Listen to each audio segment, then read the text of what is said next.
Welcome back. Headlines आपने जान रही, बुलेटिन का बाकायदा आगाज करेंगे। आपको बताएंगे वफाकी वजीर दाखिला शेख रशीद का कहना है कि हर पार्टी चाहती है एस्टैब्लिशमेंट इनके सर पर हाथ रखे, लेकिन एस्टैब्लिशमेंट का फैसला है कि वो मुंतखब हुकूमत के साथ होगी। आपको बताया, रावलपिंडी में तकरीब से खिताब करते हुए शेख रशीद ने कहा कि नवाज शरीफ आते हैं आए, नहीं आते ना आए, कोई फर्क नहीं पड़ता। तूफान खड़ा किया जा रहा है, वो आ रहा है, वो जा रहा है, हमें इससे कोई फर्क नहीं पड़ता। उन्होंने कहा कि शेख होने के बावजूद अपनी जेब से टिकट दूंगा। नवाज शरीफ बताएं किस रोज आना चाहते हैं, मैं वीजा और पासपोर्ट दूंगा। वज़ीर दाखिला का कहना था कि हर पार्टी चाहती है एस्टैब्लिशमेंट इनके सर पर हाथ रखे, लेकिन एस्टैब्लिशमेंट का फैसला है कि वो मुंतखब हुकूमत के साथ होगी। हुकूमत आती हैं और चली जाती हैं, मगर एस्टैब्लिशमेंट की अच्छी बात है वो मुंतखब हुकूमत के साथ है। उन्होंने मजीद कहा कि कुछ नहीं होने वाला, इमरान खान डंके की चोट पर 5 साल पूरे करेंगे और हम अगला इलेक्शन इमरान खान के साथ जोरदार तरीके से लड़ेंगे। ये हुकूमत भी 5 साल पूरे करेगी, चाहे ओपोजिशन कोई भी मार्च कर ले। जो ओपोजिशन के पेट में दर्द है वो टीवी पर नहीं बताया जा सकता। शेख रशीद का कहना था कि इलेक्शन हार जीत का नाम है और मुझे नहीं पता पख्तूनख्वा के बल्दियाती इलेक्शन में क्या हुआ है। एक सवाल के जवाब में उन्होंने कहा कि मिनी बजट से कोई कयामत नहीं आएगी, वो पास होगा। हम चाहते हैं डॉलर की कीमत में कंट्रोल किया जाए, IMF के फंड से मदद मिलती है। DGISPR major general Babar Iftikhar का कहना है कि कौमी सलामती पॉलिसी पाकिस्तान की कौमी सलामती को मजबूत बनाने में अहम संगे मील है।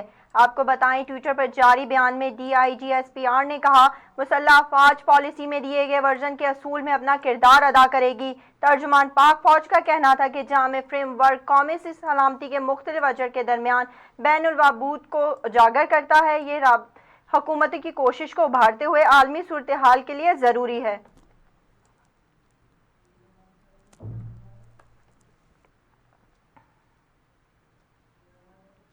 वज़ीर आज़म इमरान खान के मामले खुसूसी बराए उमूर कौमी सलामती डॉक्टर मुईद यूसुफ ने कहा है कि कौमी सलामती पॉलिसी काबीना से मंजूर हो गई है और इसे 1 हफ्ते में पब्लिक कर देंगे। इस्लामाबाद में काबीना इजलास के बाद प्रेस कॉन्फ्रेंस करते हुए मुईद यूसुफ का कहना था कि कौमी सलामती पॉलिसी का मकसद पाकिस्तान के आम शहरी को तहफ़्फ़ुज़ पहुँचाना है। मईशत मजबूत होगी तो हम आवाम पर खर्च कर सकेंगे। उनका कहना था कि 1 हफ्ते में कौमी सलामती पॉलिसी को पब्लिक करेंगे, चाहते हैं कि इस पर बहस हो और लोग अपनी राय का इजहार करें। उनका मजीद ये भी कहना था कि कौमी सलामती पॉलिसी का 2014 से सिलसिला शुरू हुआ था। सिविल और मिलिट्री लीडरशिप ने मिलकर काम किया और आज जो मुसव्विदा मंजूर हुआ है इस पर तमाम इदारों का इत्तेफाक है। मामले खुसूसी का कहना था कि वज़ीर आज़म की हिदायत पर हर माह कौमी सलामती पॉलिसी पर अमल दरामद का जायजा भी लिया जाएगा। साबिक वजीर आजम नवाज शरीफ के लंदन से वापस न आने को जवाज बनाकर वफाकी हुकूमत ने इनके जिम्मेदारी शहबाज शरीफ के खिलाफ अदालत से रजू करने का फैसला कर लिया। जराये के मुताबिक वफाकी हुकूमत ने शहबाज शरीफ के खिलाफ लाहौर हाई कोर्ट से रजू करने का फैसला किया है। जराये के मुताबिक हुकूमत का मौक़िफ़ है कि शहबाज शरीफ ने नवाज शरीफ की वतन वापसी की जमानत दी थी, लिहाजा अब इनके वापस न आने पर शहबाज शरीफ के खिलाफ अदालत में जाया जाएगा। याद रहे कि आज अपनी प्रेस कॉन्फ्रेंस में वफाकी वजीर इत्तलात फवाद चौधरी का ये कहना था कि नवाज शरीफ इन्हें नहीं आ रहे, इन्हें लाया जा रहा है। नवाज शरीफ ने खुद कभी वापस नहीं आना, हुकूमत वापस लाकर रहेगी।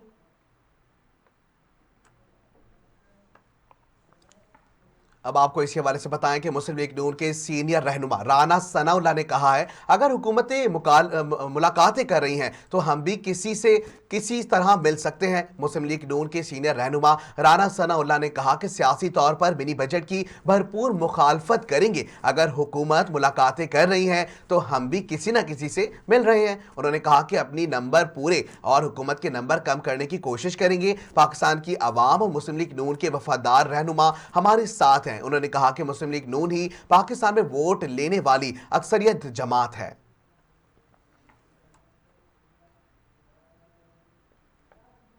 पाकिस्तान मुस्लिम लीग नून के रहनुमा जावेद लतीफ ने साबका वजीर आजम नवाज शरीफ की वतन वापसी की नई तारीख दे दी। पाकिस्तान मुस्लिम लीग नून के रहनुमा जावेद लतीफ ने कहना था कि नवाज शरीफ का वापस का सुनकर हुकूमत के हाथ पांव फूल गए हैं। क्या कोई पाकिस्तानी हुकूमत की कारकर्दगी से मुतमईन है? PTI के खिलाफ हर शख्स एहतजाज कर रहा है। उन्होंने मजीद कहा कि नवाज शरीफ हफ्तों में पाकिस्तान नजर आएंगे। 23 मार्च से पहले पाकिस्तान से एस्टेब्लिशमेंट का हाथ उठ जाएगा।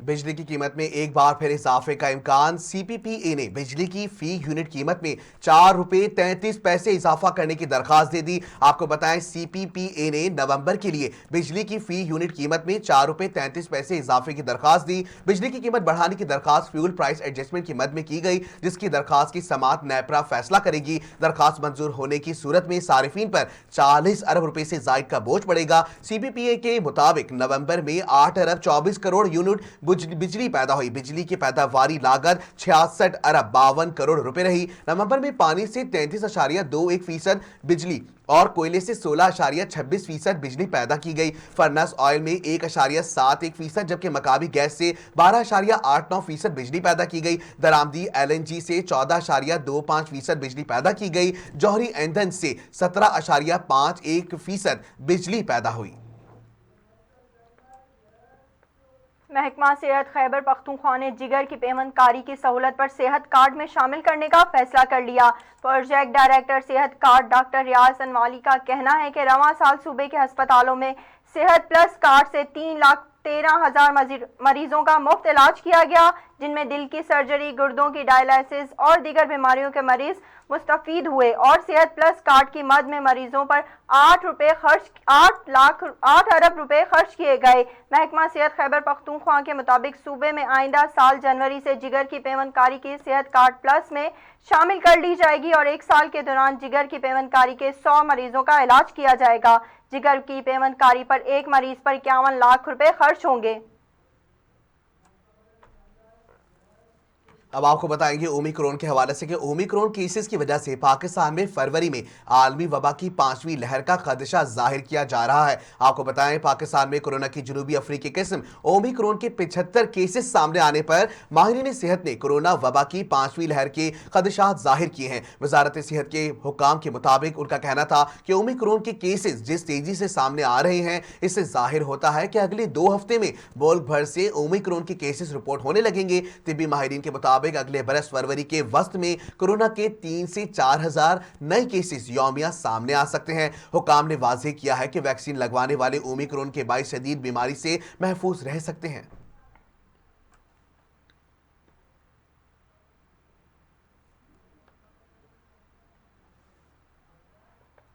मुल्क भर में कोरोना वायरस से 24 घंटों के दौरान मजीद 6 अफराद इंतकाल कर गए। National command and operation centre की जानिब से जारी बयान के मुताबिक गुज़श्ता 24 घंटों के दौरान मुल्क में कोरोना की तशखीस के 40,000 से ज्यादा टेस्ट किए गए, जिनमें से 335 से ज्यादा कोरोना टेस्ट रिपोर्ट हुए।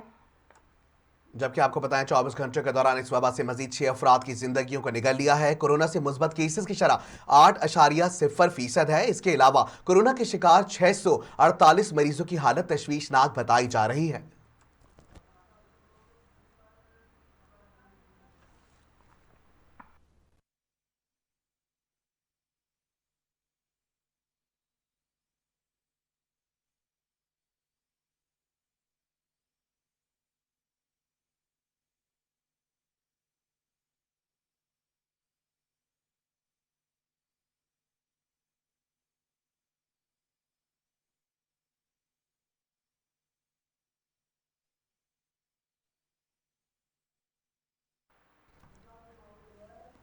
आपको अहम खबर से आगाह करते चले, सिंध बिल्डिंग कंट्रोल अथॉरिटी के ऑफिस पर पुलिस का छापा। SSP investigation east Altaf Hanif की सरबराही में पुलिस का छापा। छापे में पुलिस की भारी नफरी शामिल। पुलिस की मोबाइलों ने सिंध बिल्डिंग कंट्रोल अथॉरिटी के ऑफिस को घेराव कर लिया। इस हवाले से मजीद तफसीलात जानते हैं हमारे नुमाइंदे समीर तरीन से। जी समीर तरीन, क्या तफसीलात हैं, आगाह कीजिएगा।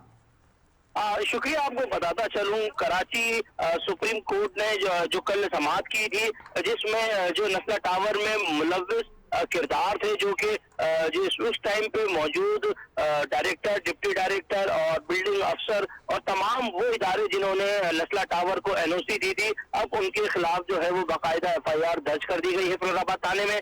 बताया ये जाता है कि कराची भर में जो है वो गैर कानूनी बिल्डिंगें जहां जहां तामीर थी वहां का रिकॉर्ड भी अभी पुलिस हासिल करेगी और साथ साथ उन अफसरानों को जो है वो नाम, अता और पता जानने की कोशिश की जा रही है। एसएसपी इन्वेस्टिगेशन है अल्ताफ हुसैन ईस्ट के, जो कि इस वक्त एसपीसी की बिल्डिंग में मौजूद हैं। बताया ये जाता है कि अफसरान का नाम और अता और पता मालूम करने के बाद उनको जो है वो गिरफ्तार किया जाएगा, क्योंकि एसपीसी के खिलाफ जो है वो एक एफआईआर कल कटी है फिरोजाबाद थाने में, जिसके बाद अब जो है वो पुलिस ने एसबीसी का जो है वो घेराव किया हुआ है और जो अफसरान है वो एसबीसी की बिल्डिंग में मौजूद है। जी बहुत शुक्रिया समीर तरीन, आप हमें तफसीलात से आगाह कर रहे थे।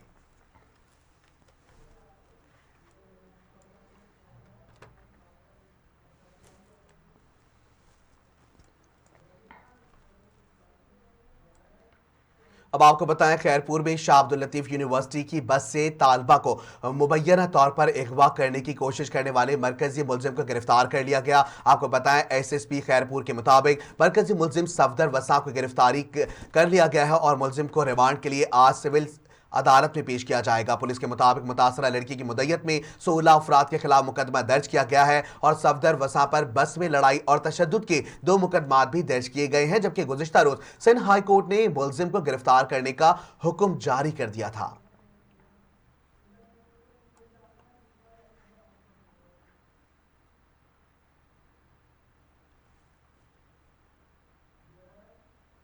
बुलेटिन में शामिल करेंगे बैनुल अक़वामी खबरें और आपको बताएंगे मक्का मुकरमा और गिरदोनवा में मूसलाधार बारिश और ठंडी हवाओं के साथ मौसम खुशगवार हो गया। उमरा ज़ायरीन ने बारिश के दौरान तवाफ़े काबा जारी रखा। बाराने रहमत बरसने पर उमरा ज़ायरीन ने अल्लाह का शुक्र अदा किया। मक्का मुकरमा में मूसलाधार बारिश के दौरान उमरा ज़ायरीन ने तवाफ़े काबा करते हुए खुसूसी दुआएं भी की।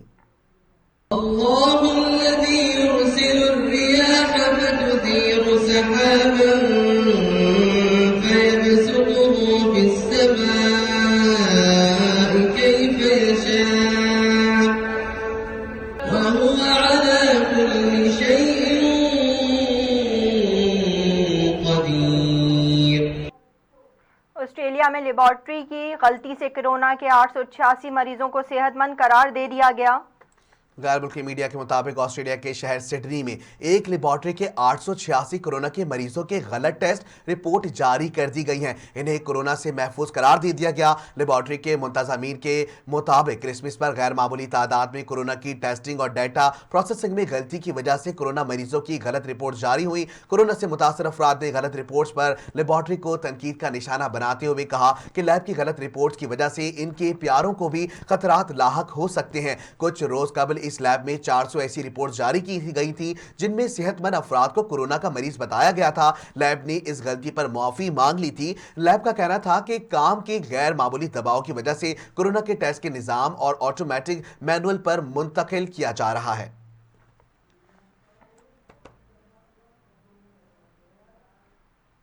जापान और चीन के दरमियान फौरी ऑनलाइन राब्ते पर इत्तफाक हो गया। अब आपको बताएं, आलमी खबर रसा इदारे के मुताबिक जापान और चीन के वज़राए दिफा के दरमियान होने वाले मुज़ाकरात में तय पाया गया है कि दोनों मुल्कों के दिफाई हुक्काम के माबैन फौरी राबता लाइन का क़याम अमल में लाया जाएगा। इस बात का फैसला जापान के वज़ीर दिफा कैशी नोबो की चीन के वज़ीर दिफा वे फंगी के साथ ऑनलाइन मुज़ाकरात में किया गया। चीनी हम मनसब ने ऑनलाइन बातचीत के बाद प्रेस कॉन्फ्रेंस में जापान की वज़ीर दिफा कैशी ने कहा कि ताइवान का अमन इस्तेहकाम जापान के लिए जिंदगी और मौत जैसी अहमियत का हामिल है।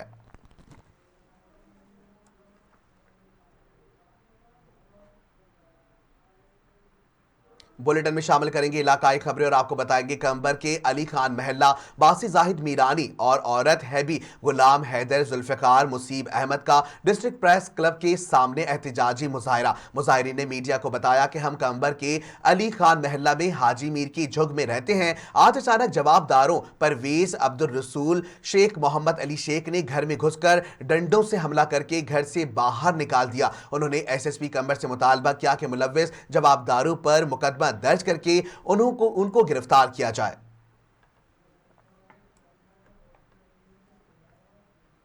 Khairpur Nathan Shah Indus highway पर गांव के करीब लाड़काना से सेवन शरीफ जाने वाली तेज रफ्तार मुसाफिर वैन ट्रक ब्लास्ट होने की वजह से उलट गई। आपको बताएं, वैन में सवार 7 मुसाफिर शदीद जख्मी हो गए। जख्मियों को तालुका अस्पताल खैरपुर नाथन शाह लाया गया। जख्मी मुसाफिरों का ताल्लुक मोहब्बतपुर बलूचिस्तान डीजी खान और बाड़ो सखर घड़ी यासीन और लाड़काना से है, जबकि वैन ड्राइवर की नाजुक हालत होने की वजह से लाड़काना अस्पताल मुंतकिल किया गया है।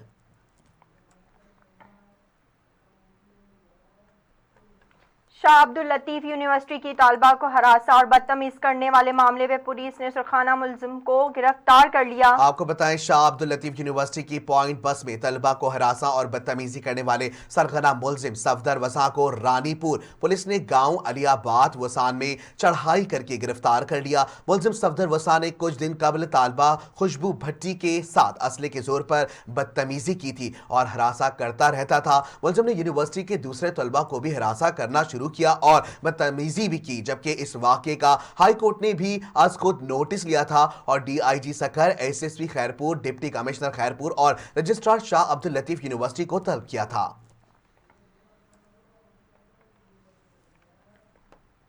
लोधरा थाना सिटी की हदूद थलीवाला में नौजवान पर फायरिंग की जद में आकर खेलते 3 बच्चे जख्मी, एक की हालत तशवीशनाक, विक्टोरिया अस्पताल बहावरपुर मुंतकिल कर दिया गया। आपको बताएं, लोधरा के इलाके थन्नी वाला में नौजवान के हमसाये पर फायरिंग की जद में आकर गली में खेलते 3 बच्चे जख्मी हो गए। इत्तला मिलते ही रेस्क्यू टीम मौके पर पहुंच गई। जख्मी बच्चों को डीएचक्यू मुंतकिल किया गया। एक बच्चे की हालत तशवीशनाक है, जिसे विक्टोरिया अस्पताल भावलपुर मुंतकिल किया गया। मुलजिम को शुबा था कि हमसाया पुलिस को मेरी मुखबरी करता है। थाना सिटी लोधरा ने तहकीकात शुरू कर दी है। लियाकतपुर हुकूमत पंजाब और जिले इंतजामिया के अहकामात हवा में उड़ा दिए गए।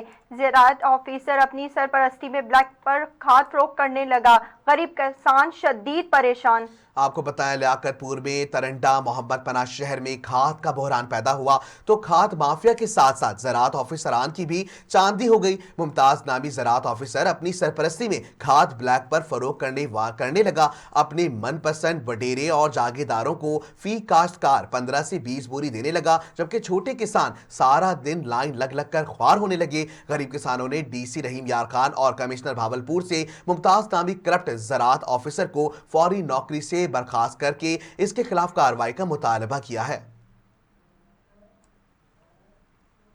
थाना मंगा मंडी मुल्तान रोड पे मोटरसाइकिल चोरी की अनोखी वारदात। नामालूम चोर अपनी 10 मॉडल 17 सीसी मोटरसाइकिल छोड़कर प्लेटफॉर्म 17 सीसी मोटरसाइकिल लेकर फरार हो गया।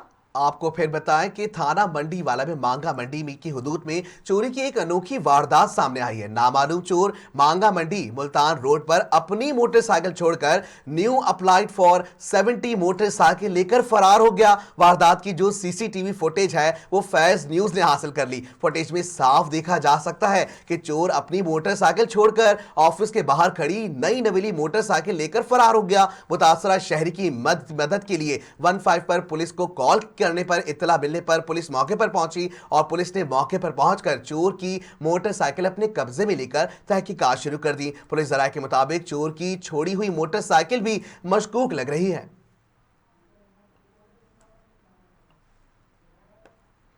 अब बात करते हैं कुछ बखर के हवाले से, जहां दिसंबर में सरसों फसल की वजह से गांव में खूबसूरती छा जाती है। सरसों का साग एक मशहूर पकवान है। साग पंजाब के देहातियों की पसंदीदा ग़िज़ा भी है। मजीद बता रहे हैं भक्कर से महर शाहिद इकबाल अपनी इस रिपोर्ट में।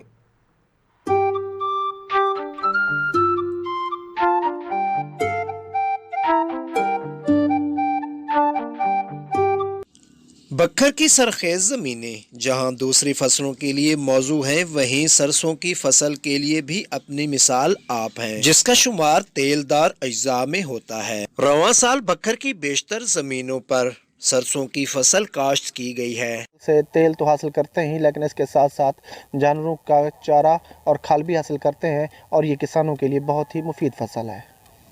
सरसों की लहलहाती फसल में जहां सब्ज और पीले फूलों का खूबसूरत मंजर दिल को मैप कर लेता है, तो वहीं ऐसा महसूस होता है जैसे कोसो कज़ा के सारे रंग जमीन पर उतर आए हैं। सर्दियों की फसल से जहां तेल जानवरों का चारा और खल और इसके अलावा सर्दियों की सौगात साग भी हासिल किया जाता है। सरसों की फसल फी एकड़ 25 से 30 मन तक हासिल होती है। इस वक्त सरसों का रेट मार्केट में 5000 फी मन से भी ज्यादा है। इस फसल पर खर्च कम आता है, इसीलिए ज्यादातर किसान यही फसल काश कर रहे हैं। कैमरामैन टीम के साथ मैं शाहिद इकबाल, ब्यूरो चीफ, बखर। अब खेलों की दुनिया से खबरें शामिल करते हैं। इंग्लिश कप्तान जो रूट साल में सबसे ज्यादा टेस्ट रन्स का रिकॉर्ड मोहम्मद यूसुफ से नहीं छीन पाए। आपको बताएं एक बार फिर, इंग्लिश कप्तान जो रूट ने बॉक्सिंग डे टेस्ट की पहली इनिंग्स में 50 जबकि दूसरी पारी में 28 रन बनाए। इस तरह इसी साल मजमूई टेस्ट रन्स में 1708 रन बनाए। वो टेस्ट तारीख में एक कैलेंडर ईयर में 1700 रन का संगे मील उबूर करने वाले दुनिया के तीसरे खिलाड़ी हैं। टॉप पर मौजूद मोहम्मद यूसुफ ने 2006 में 11 मैचेस की 19 इनिंग्स में 1788 रन बनाए थे। विवियन रिचर्ड ने इतने ही मैचेस और इनिंग्स में 1976 में 1710 रन स्कोर किए थे। रूट ने इस साल 15 मैचेस की 29 इनिंग्स में 1708 रन बनाए हैं।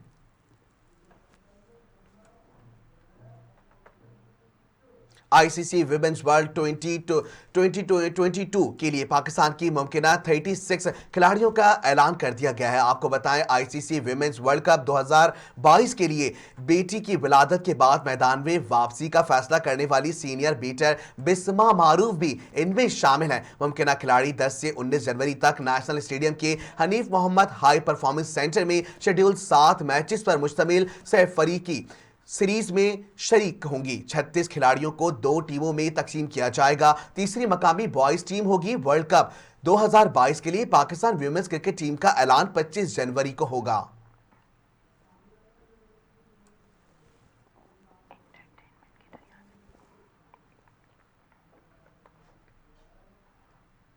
अब शामिल करते हैं एंटरटेनमेंट की दुनिया से कुछ खबरें। आपको बताएं, भारतीय अदाकारा का नया गाना रिलीज होने के बाद सोशल मीडिया पर सनी लियोन की गिरफ्तारी का मुतालबा जोर पकड़ने लगा। आपको फिर एक बार बताएं कि बॉलीवुड की मारूफ अदाकारा सनी लियोन का नया रिलीज होने वाला गाना मधुबन में राधिका नाचे नाजेबा और तनाज़े का शिकार होने के बाद इनके गले की हड्डी बन गया। गुलकारा कनिका कपूर के गाने में हिंदुओं के मजहबी जज्बात को मजरू किया गया, जिसके खिलाफ सोशल मीडिया पर गुज़िश्ता 6 रोज से बहस जारी है। सोशल मीडिया पर भारतीय मधुबन में राधिका नाचे गाने में सनी लियोन की जानिब से हद से तजावुज करने और मुकद्दस मोहब्बत को लर्ज़ाखेज अमल से बदलने पर शदीद बरहम किया गया है। और मीडिया के मुताबिक सनी लियोन का तनाज़े का शिकार होने वाला गाना 1960 में हिंदी मजहबी गीत का एक नया वर्जन है। सनी लियोन के गाने में हिंदू मजहब के खुदाओं में से एक खुदा राधा को फहश अंदाज में पेश किया गया,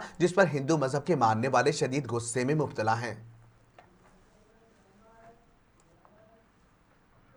बॉलीवुड के नामवर फिल्मसाज करण जौहर ने भारी मुआवजा मांगने वाले नए और कम तजुर्बेकार अदाकारों को कारकर्दगी दिखाने का चैलेंज कर दिया है। आपको बताएं, भारतीय मीडिया के मुताबिक फिल्म कंपेनियंस के तकरीब में खिताब करते हुए करण जौहर ने इंकशाफ किया कि वो नए और कम तजुर्बेकार अदाकारों के बढ़ते हुए मुआवजों से तंग आ चुके हैं। उन्होंने मायूसी का इजहार करते हुए कहा कि इन नए अदाकारों ने अपने मुआवजों में इजाफा किया, जो अपनी गुज़िश्ता फिल्म ना चलने या नाकाम होने के हवाले से खूब जानते हैं। उन्होंने कहा कि पुराने और मुझे हुए अदाकारों के साथ मुआहदे समझ आते हैं, क्योंकि इनकी फिल्में बॉक्स ऑफिस पर राज करती हैं, मगर नए फनकार जब 20 से 30 करोड़ रुपए मुआवजे की बात करें तो यह बात मेरी समझ से बालातर होती है। करण का कहना था कि अगर किसी अदाकार को इतना मुआवजा चाहिए तो वो अपनी कारकर्दगी रिपोर्ट दिखाए और खुद को बॉक्स ऑफिस पर कामयाब अदाकार के तौर पर साबित करे। इसके अलावा किसी भी वजह से इतना ज्यादा मुआवजा नहीं दिया जा सकता। न्यूज़ स्टूडियो से फुल वक्त इतना ही। फास्ट टीवी नेटवर्क से जुड़े रहने के लिए फेसबुक, इंस्टाग्राम और ट्विटर पर हमें लाइक करें, फॉलो करें। इसके अलावा सब्सक्राइब कीजिए हमारा YouTube channel fast TV network. Click the bell icon. मजीद खबरों और अपडेट के लिए विजिट कीजिए हमारी वेबसाइट fast.tv।